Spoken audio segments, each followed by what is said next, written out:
The Zephyrian homeworld of Kepler 442b burned beneath a crimson sky. Ambassador Thyra Velnosh watched through the reinforced viewport of the emergency bunker as massive alien vessels unleashed plasma torrents across the capital city's gleaming spires. Each blast sent tremors through the underground facility, rattling the crystalline walls that had stood for 3,000 years. "The Korthak Empire has breached our outer defenses," reported General Kexmore, his usually pristine blue skin now pale with exhaustion. "Our fleet is down to 30% effectiveness. We need immediate assistance from the Galactic Council."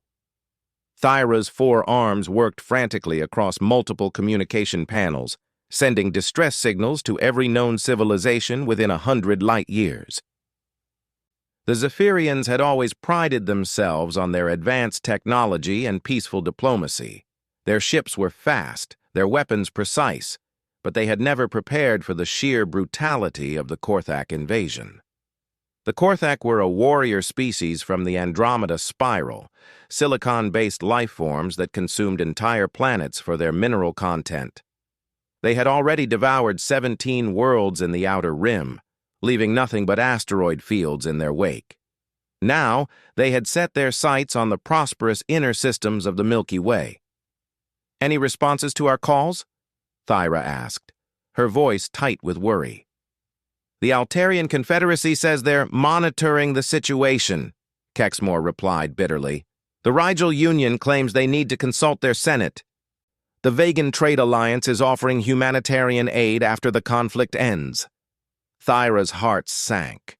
She had spent decades building relationships with these civilizations, believing that the bonds of trade and mutual cooperation would protect them in times of crisis. Instead, she found only bureaucracy and empty promises, while her people died above. "What about the newer species? The ones from the outer territories?" she asked desperately. The communications officer, a young Zephyrian named Dal Chen, looked up from his station with confusion. "There is one response, Ambassador. It's unusual." "Define unusual," Thyra demanded. "The signal originated from a system called Sol, approximately 26 light-years away. They're asking for tactical details about the Korthak fleet composition and defensive requirements." General Kexmore frowned. "Sul? I've never heard of them. What's their military classification?" Dal Chen's fingers danced across his console, pulling up the sparse data they had on file. According to Galactic Council records, they're listed as a pre-FTL civilization. Carbon-based single-planet species. They call themselves humans. Their technology level is rated as primitive by Council standards. "Primitive?" Kexmore laughed harshly. "What could they possibly do against the Korthak? Their ships probably can't even leave their own solar system." But Thyra felt a strange flutter of hope. "What exactly did they say?" Dal Chen pulled up the transmission. A strange, flat face appeared on the screen. Belonging to a bipedal creature with only 2 arms and 2 eyes. The being wore what appeared to be a military uniform covered in symbols and insignia. "This is Admiral Sarah Chen of the Earth Defense Coalition," the human said in heavily accented galactic standard. "We received your distress call regarding hostile alien forces. We're prepared to offer immediate military assistance. Please transmit fleet positions, enemy capabilities, and strategic objectives. We'll be there in 72 hours. The transmission ended, leaving the Zephyrian command staff in stunned silence. Finally, Kexmore spoke. 72 hours? That's impossible. Even our fastest ships would take 2 weeks to reach Sol, assuming they had FTL capability, which they don't, according to our records." Thyra stared at the blank screen where the human's face had been. There was something in the creature's expression that reminded her of her grandfather, a veteran of the old border conflicts, a quiet confidence that came not from arrogance, but from experience. "Send them everything they requested," she ordered. "Ambassador, with respect, this is madness," Kexmore protested. We're wasting valuable time that could be spent evacuating civilians or reinforcing our remaining defenses. Another explosion rocked the bunker, and the lights flickered ominously. Through the viewport, Thyra could see Korthak ground forces moving through the streets, their metallic forms reflecting the flames of burning buildings. The invaders stood 3 meters tall, their bodies covered in natural armor plating that could deflect most energy weapons. "Our other options have abandoned us," Thyra said quietly. "The Council species are too afraid or too slow to act. If these humans want to help, I won't refuse them." Dalchen began transmitting the requested data. Detailed scans of Korthak ship designs, their weapon systems, troop movements, and defensive capabilities. He included strategic maps of their remaining military assets and evacuation zones for civilian populations. Hours passed with no response from Earth. The Korthak continued their systematic destruction of Zephyrian infrastructure, moving methodically from district to district. Their ships maintained orbital bombardment patterns designed to destroy military targets while preserving the planet's mineral wealth for future harvesting. "Ambassador," Dalchen called out suddenly, "I'm detecting massive energy signatures at the edge of the system." Thyra rushed to his station. The long-range sensors showed a formation of unknown vessels dropping out of what appeared to be some kind of faster-than-light travel. The ships were unlike anything in the galactic database, angular, heavily armored, with weapon systems that defied immediate classification. "Impossible," whispered Kexmore. "Those readings. Some of those ships are larger than our battle cruisers, but the humans are supposed to be primitive." "Incoming transmission," Dalchen announced. Admiral Chen's face appeared on the screen again, but now she was clearly on a ship's bridge. Behind her, Thyra could see other humans working at various stations with focused efficiency. The bridge itself looked cramped compared to Zephyrian designs, but every surface seemed to serve multiple purposes. "This is Admiral Chen aboard the EDS Yamamoto. The Terra Coalition Expeditionary Fleet is in position. We count approximately 400 Korthak vessels of various classes. We're moving to engage immediately. Please ensure your remaining forces stay clear of the combat zone." "Admiral," Thyra managed to say, "how did you get here so quickly? Our records indicate your species lacks interstellar flight capability." Chen's expression grew grim. "Your records are about 50 years out of date, Ambassador. We've learned a lot since first contact protocols were established, especially about dealing with hostile alien species." The transmission cut to tactical displays showing the approaching human fleet. Thyra counted over 200 ships of various sizes, from sleek fighters to massive vessels that could only be classified as dreadnoughts. But what caught her attention were the smaller craft moving between them, ships that seemed designed purely for one purpose: war. "My God," breathed Dalchen. "Look at their approach vector. They're not heading for the orbital battle. They're diving straight into the atmosphere." On the tactical display, Thyra watched as the human fleet split into multiple formations. The larger ships engaged the Korthak orbital forces with weapons that sent brilliant flashes across space, while smaller craft punched through the enemy lines and began atmospheric entry. Through the bunker's viewport, she could see new streaks of light cutting across the sky, not the destructive plasma of Korthak bombardment, but the controlled burns of military dropships. Within minutes, explosions bloomed across the Korthak ground positions as human forces made contact. General Kexmore stared at the tactical displays in amazement. "In all my years of military service, I've never seen anything like this. They're not just fighting the Korthak, they're overwhelming them. How is this possible?" Thyra thought about the Admiral's words. "Especially about dealing with hostile alien species." What had the humans learned? And perhaps more importantly, who had they learned it from? The battle raged for hours, but it was unlike any conflict the Zephyrians had witnessed. The humans didn't just match Korthak tactics, they adapted and evolved their strategies in real time. When the aliens tried to fall back to defensive positions, human forces flanked them from unexpected angles. When the Korthak attempted orbital bombardment of their own troops to deny territory, human ships intercepted the targeting systems with surgical precision. As dawn broke over the Zephyrian capital, the sounds of battle had changed.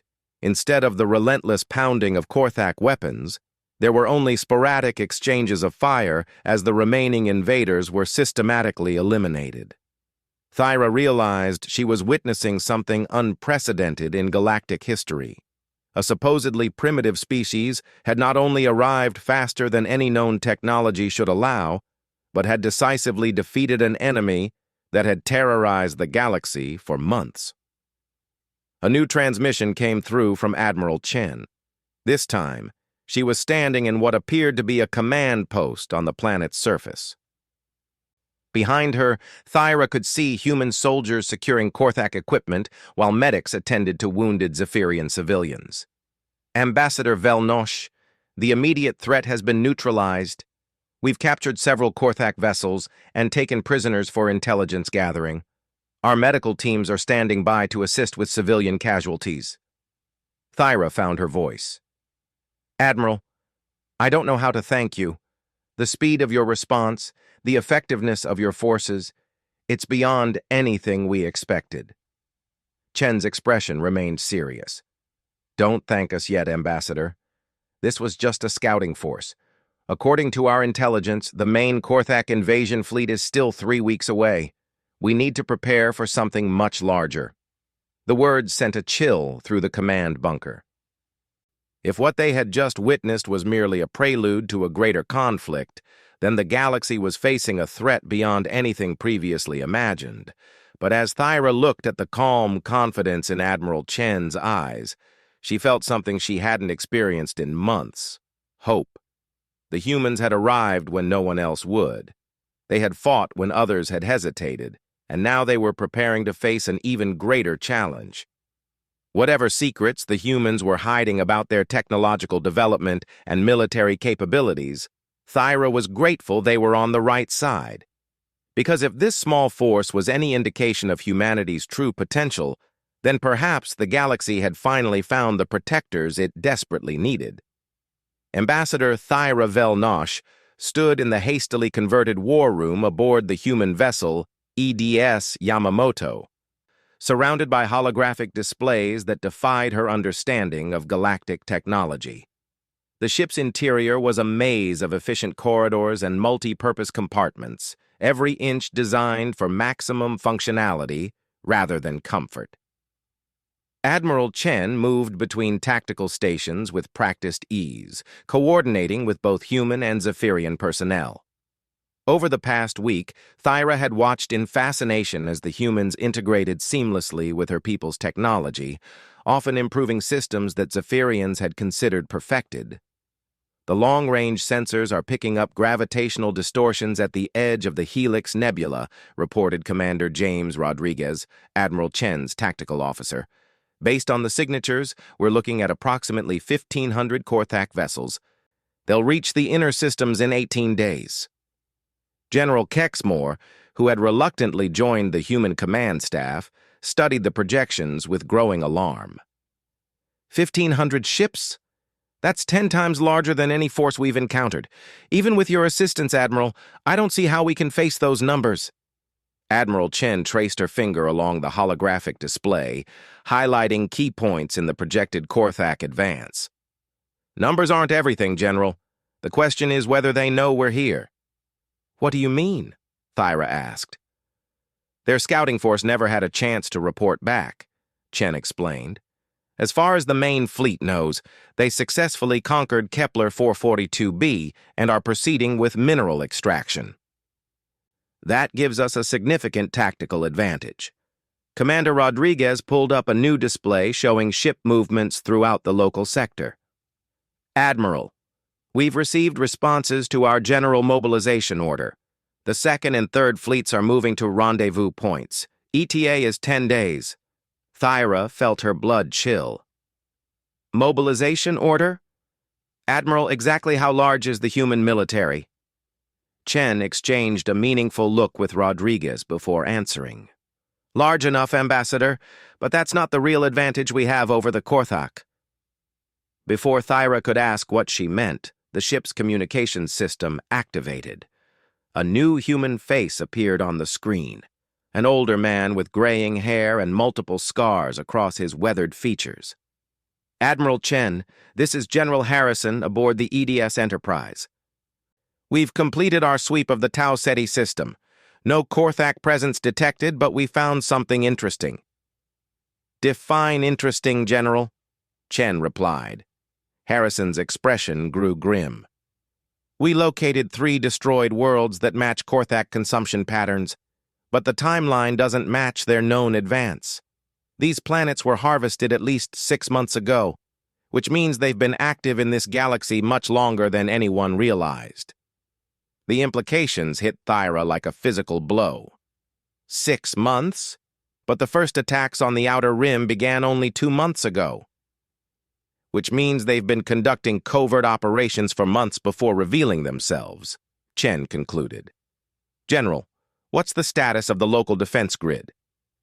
Completely inadequate, Harrison replied bluntly. The Galactic Council species have beautiful ships, Admiral, but they're designed for exploration and trade, not warfare. Most of their crews have never faced real combat. General Kexmore bristled at the assessment. Our military has defended the galaxy for centuries.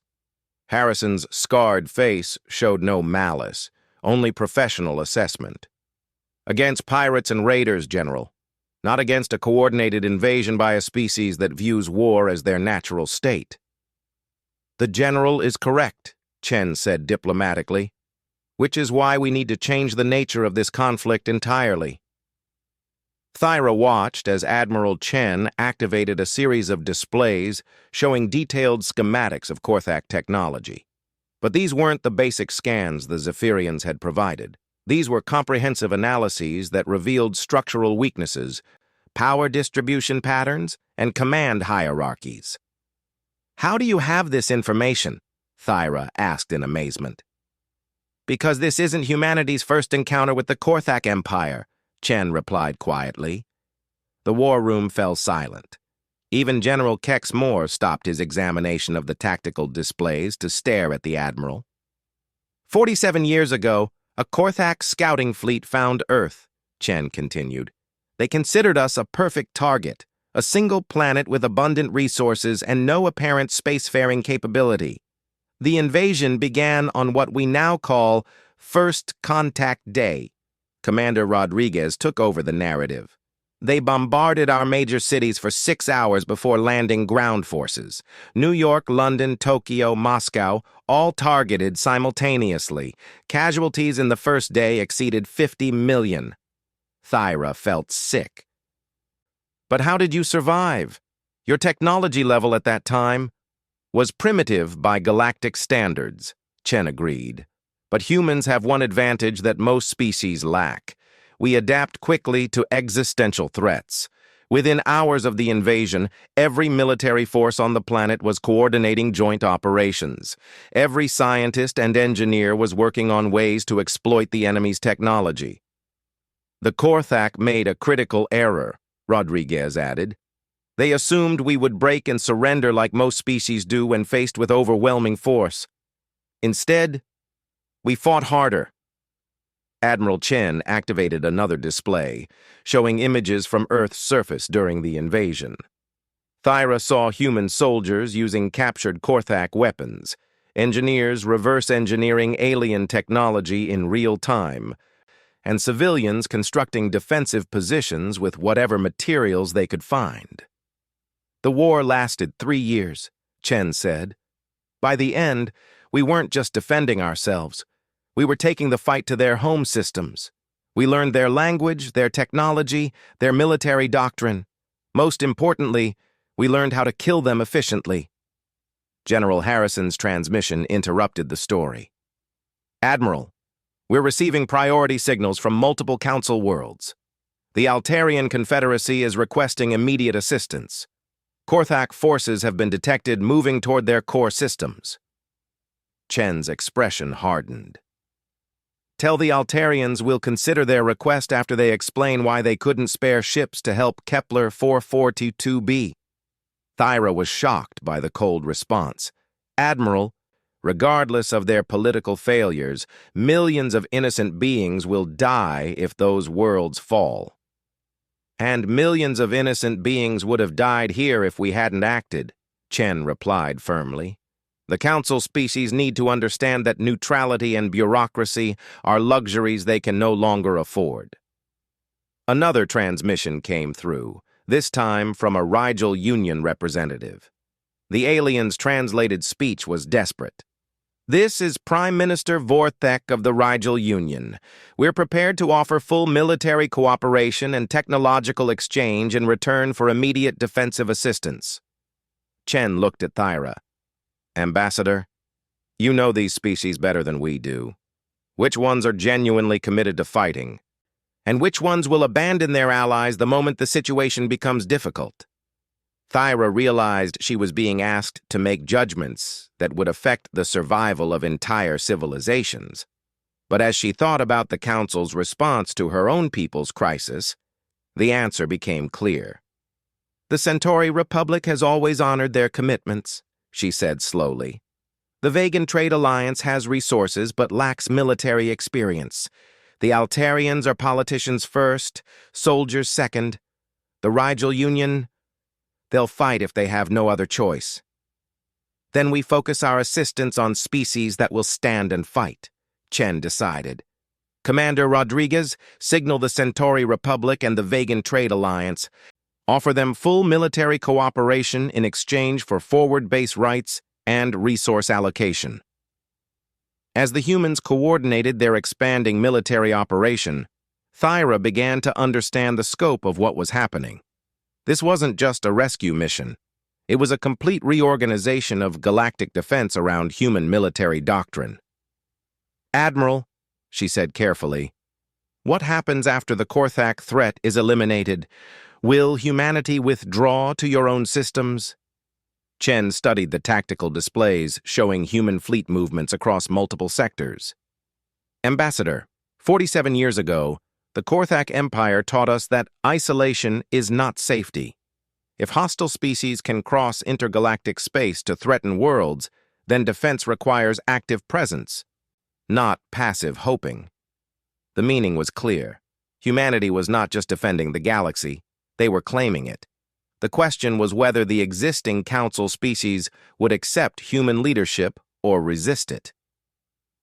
A new alarm sounded as long-range sensors detected unexpected movement. Commander Rodriguez quickly analyzed the incoming data. Admiral, we're tracking multiple fleet signatures converging on our position. Configuration suggests Council species, but they're moving in military formation. Through the viewport, Thyra could see ships approaching from several directions.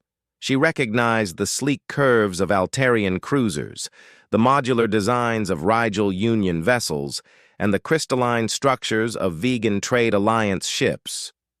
Incoming transmission from the lead Altarian vessel, Rodriguez reported. The face that appeared on screen belonged to Fleet Admiral Zex Tor, one of the most decorated military commanders in Council space. His expression was grim as he spoke. Admiral Chen, I am here under authority of the Emergency Defense Coalition formed by Joint Council Resolution. We're prepared to place our combined fleets under human strategic command for the duration of this crisis. Thyra stared in amazement. The proud Council species, who had refused to act when her world was burning, were now submitting to the authority of a supposedly primitive species that had arrived less than 2 weeks ago. Admiral Chen's response was measured and professional. Fleet Admiral, what changed the Council's position? Intelligence reports, Zextor replied grimly. Our deep space monitors have detected Korthak fleets moving toward 17 different systems simultaneously. This isn't just an invasion, it's a coordinated campaign to consume the entire galactic core. Without immediate, unified action, our civilizations will fall one by one. As the various council fleets moved into formation around the human vessels, Thyra realized she was witnessing a historic moment. For the first time in galactic history, the various species were united under a single command structure facing an existential threat. But she also understood that this unity came at a price. The humans had proven their military superiority in a matter of days, and now they were being asked to save civilizations that had initially ignored their own advanced capabilities. Admiral Chen turned to Thyra with a serious expression. Ambassador, you've seen how your own government and the Council responded to this crisis. When this war is over, do you think the galaxy will be willing to maintain the unity we're building now? Thyra looked around the war room, seeing human and alien officers working together with unprecedented efficiency. The answer to Chen's question would determine whether they were fighting to preserve the old galactic order or to create something entirely new. The massive Korthak fleet continued its advance toward the inner systems, unaware that the galaxy had finally found both the will and the means to fight back. The combined galactic fleet hung in space like a constellation of deadly stars. 15,000 ships from 7 different species arrayed in a formation that would have been impossible just months earlier. Ambassador Thyra Vel-Nosh watched from the observation deck of the EDS Yamamoto as the massive Korthak invasion force approached, their dark ships blotting out sections of the star field. Admiral Chen stood at the Central Command platform, coordinating the largest space battle in recorded galactic history through a network of human-designed tactical systems that had transformed the Council fleets from individual militaries into a unified fighting force. Enemy fleet composition confirmed, reported Commander Rodriguez. 2,100 Korthak vessels across 15 different ship classes, including 12 of their Planet Crusher dreadnoughts. Fleet Admiral Zextor, commanding the Altarian contingent, appeared on the tactical display. Admiral Chen, our analysis shows the enemy has a 3-to-1 numerical advantage in capital ships. Are you certain about this strategy? Chen's voice remained calm despite the overwhelming odds. Fleet Admiral, the Korthak expect to face terrified prey that will scatter at the first sign of real resistance. Instead, they're going to encounter something they've never seen before, a galaxy that fights back with unified purpose.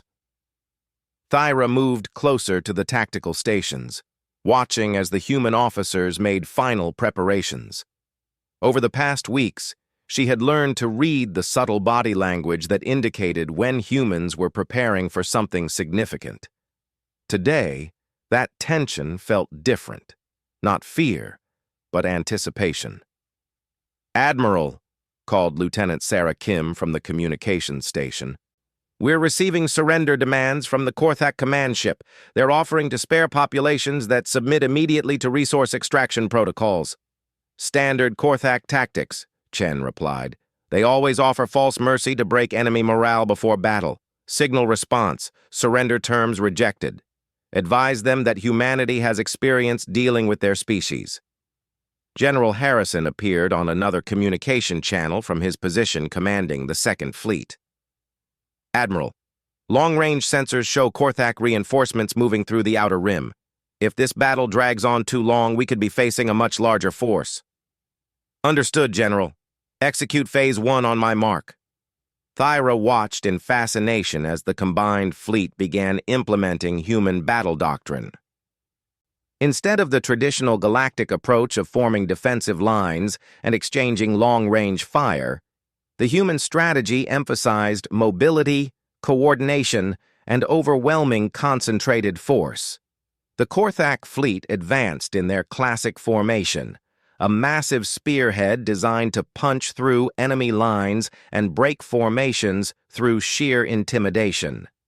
Their Planet Crusher dreadnoughts led the charge, each ship capable of devastating entire worlds through orbital bombardment. Enemy vessels entering maximum weapons range, Rodriguez announced. All ships report ready for combat. Admiral Chen raised her hand, watching as tactical computers calculated intercept vectors and firing solutions. The combined fleet held position, allowing the Korthak to close distance while maintaining perfect formation discipline. Mark. The space between the two fleets erupted in brilliant displays of energy as 15,000 ships opened fire simultaneously. But instead of the chaotic exchange typical of galactic warfare, the combined fleet's assault was precisely coordinated to maximize damage while minimizing exposure to return fire. Thyra gasped as she watched Korthak ships that had seemed unstoppable simply disintegrate under focused fire from multiple allies. The humans had identified critical structural weaknesses from their previous encounters and shared targeting data with the entire fleet. First wave successful, Rodriguez reported. Enemy casualties at 18%. Our losses minimal. But the Korthak adapted quickly, spreading their formation and bringing their massive firepower to bear. Planet Crusher dreadnoughts unleashed devastating energy beams that could cut through multiple ships in a single shot. The combined fleet's advantage in coordination couldn't overcome the raw destructive power of Korthak technology. "We're taking heavy casualties in the Vegan contingent," Admiral Zextor reported grimly. "Their trade ships weren't designed for this level of combat intensity." Admiral Chen's expression remained focused. "All vegan vessels fall back to support positions. Centauri Republic ships move to cover their withdrawal. Execute Phase 2. Thyra watched in amazement as the human strategy revealed itself.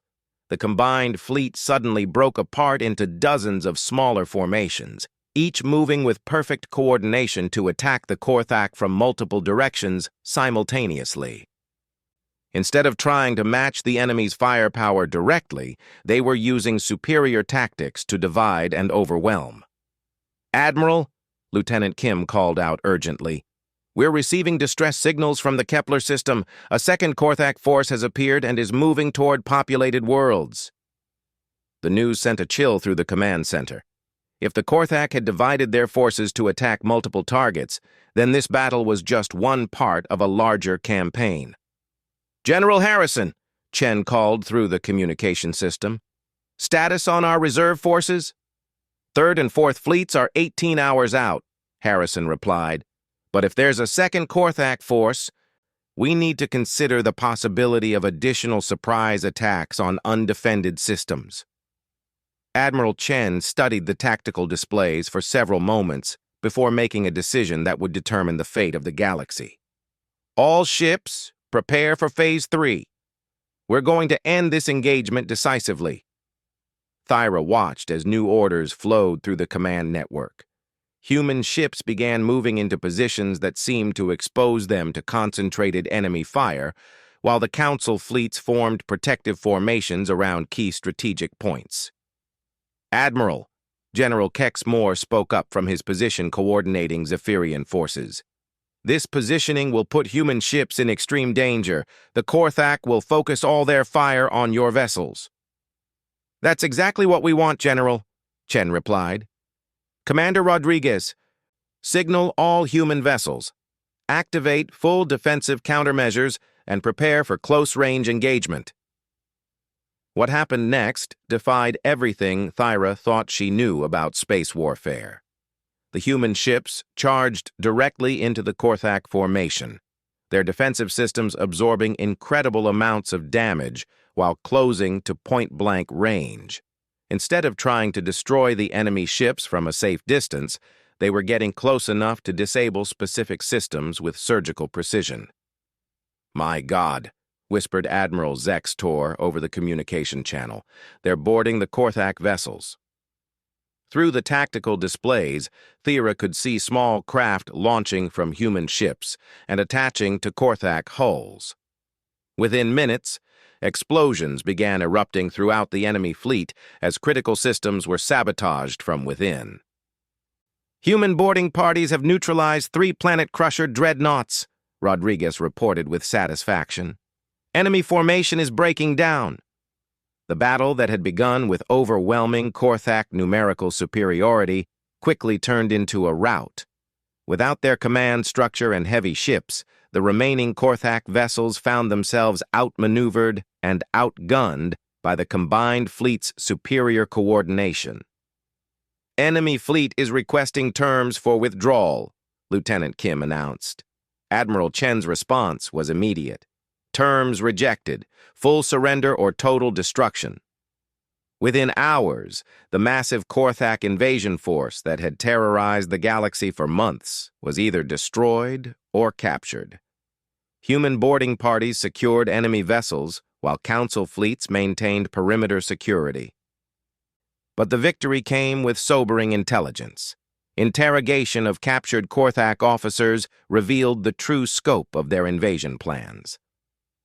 "Admiral," Commander Rodriguez reported, "the prisoners confirmed that this was just the first wave. The main Korthak Empire has committed 12 additional fleets to the galactic invasion. They expected this force to clear organized resistance so the follow-up waves could focus on resource extraction." Admiral Chen nodded grimly. "Which means we have perhaps 6 months before they realize this fleet has been destroyed and send additional forces." Fleet Admiral Zex Tor appeared on the communication screen, his expression a mixture of gratitude and concern. "Admiral Chen, on behalf of the Galactic Council, I want to thank humanity for their decisive action. However, I must ask about your long-term intentions regarding galactic security." The question that Thera had been dreading was finally asked directly. Now that humans had proven their military superiority and saved the galaxy from invasion, what did they intend to do with that power? Admiral Chen looked around the command center, her gaze settling on Thera before returning to the Council Fleet Commander. "Fleet Admiral, 47 years ago, the Korthak Empire taught humanity that safety cannot be guaranteed through isolation or wishful thinking. Today, you've learned the same lesson. Are you saying humanity intends to establish permanent military presence throughout Council space?" Zextor asked carefully. "I'm saying that the galaxy needs a unified defense force capable of responding to threats like this one," Chen replied diplomatically. "Whether that force is led by humans, the Council, or some new organization is a decision that should be made collectively by all species involved." Thyra understood the careful wording. Humanity was offering the Council a choice: accept human military leadership in exchange for effective protection, or risk facing future threats with their own inadequate defenses. Over the following days, as the combined fleet secured the battlefield and prepared for potential follow-up attacks, Thyra watched the political implications of the victory unfold. Council species that had ignored her people's desperate calls for help were now eager to establish defense agreements with humanity. Trade routes were being rerouted through human-protected systems. Military officers from across the galaxy were requesting training in human tactical doctrine.